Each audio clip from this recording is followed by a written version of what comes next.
Hello everyone, and welcome back to another episode of One Man Stream.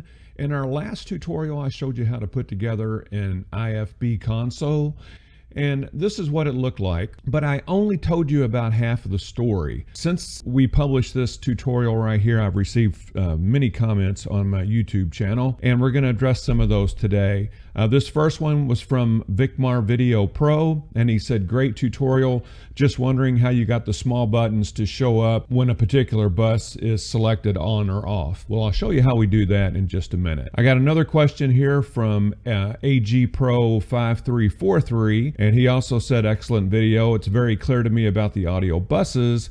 I am new to IFB, where my team can hear what I'm sending through vMix. And that's what we're going to cover today. And within vMix, you have ways that you can set up your outputs. And also within vMix, you have NDI. And if you have certain NDI settings set up in vMix, you can also output all of your buses NDI as well. And then any computer that you have on the network running vMix will be able to access any of those audio buses or inputs or whatever you're sending out through NDI. Then I also got another response from John J8774. It says, thanks, how do I get a link? Well, I don't have that posted yet. I'll have that posted after this tutorial. I didn't want to post it from the onset because I hadn't really gone over the complete layout or told you the whole story on how this whole thing works. And then Felipe 8710 gave me a little celebratory emoji there, just a way of saying thank you,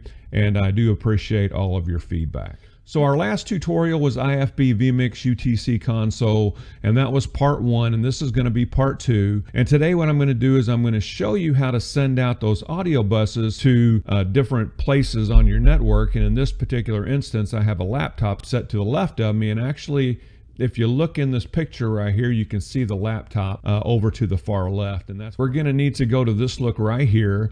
And the reason for that is I want to go up here to settings, and right here where it says outputs, I want to click on that. And you can see from this dialog box here, there's a lot of information. But the main thing I want you to take away from all this is you need to have your audio outputs. You need to have the NDI clicked on for that. So if you click it once, it'll go off, it's great, and it says NDI off. If you click it again, it turns green and tells you that NDI is on. I want to make sure that I have my NDI on for all my audio outputs, and also for my cameras, calls, and audio inputs. And this is another way that you could do it right here. If you wanted to send a particular input out over NDI, what you do is you just select one of these 1 through 4, and you choose whatever you want. So what this has every input that you have within your vMix production. And in this particular case, in this demo that I was doing, I had it set up for input 44 and input 45. And I'll show you what that input 44 and input 45 is in just a minute.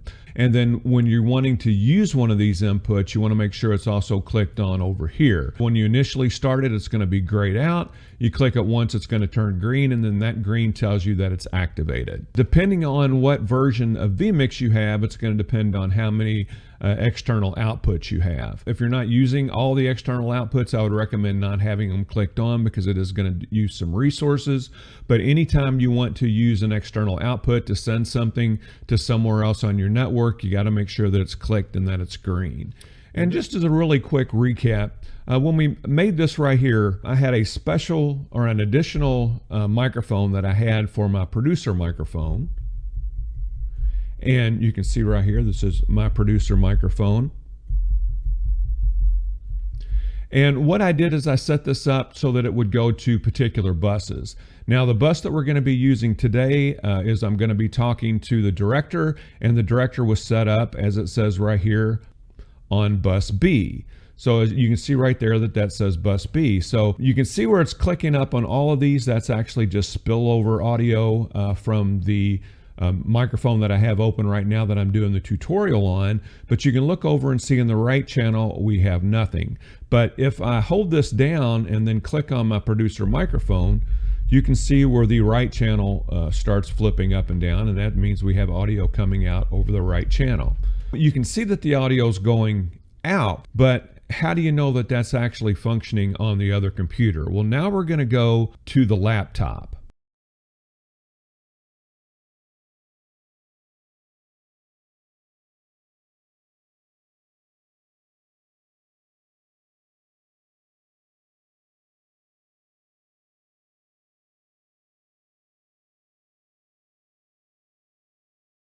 This is the laptop, and it's right down here.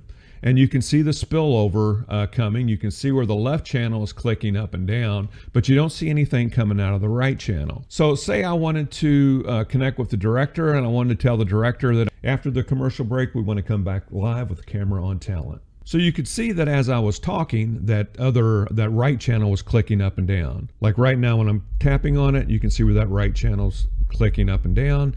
And I had to turn it off for the tutorial. When I was setting this up for the demonstration today, you could actually hear the audio outputting from that laptop. So that's how you'd be able to send the producer audio elsewhere in your production to talk to a certain individual or group of individuals. You could do the same thing for your camera ops. Actually, I have this neat little device that's put out by Newer.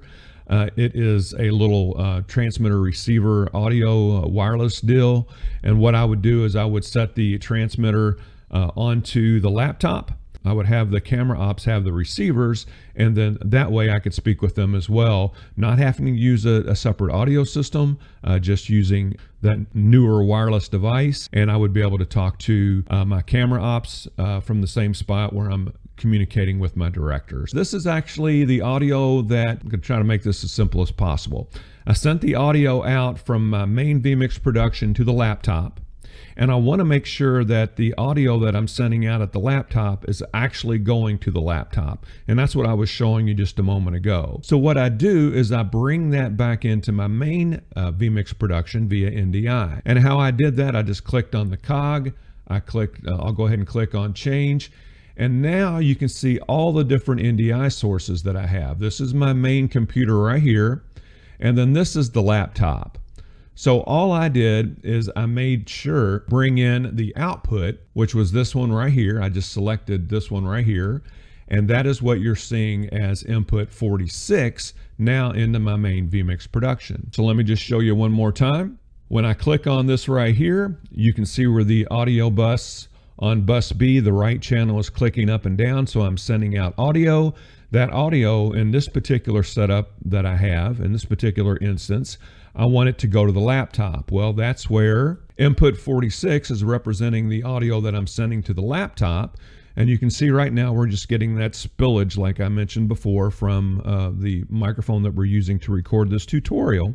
But when I push on that producer to bus B and I start clicking on the producer microphone, you can see where that's clicking. So you can see that the audio is going to that laptop, the laptop is receiving it, and now I'm communicating with the director.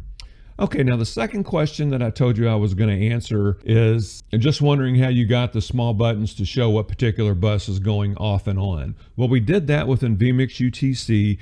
It is kind of straightforward, but I may have kind of glossed over that when I did the original tutorial. So we're going to go ahead and I'm going to show you how we do that again right now. If you look over here where I'm pointing, where it says producer bus B, I'm going to click on the cog.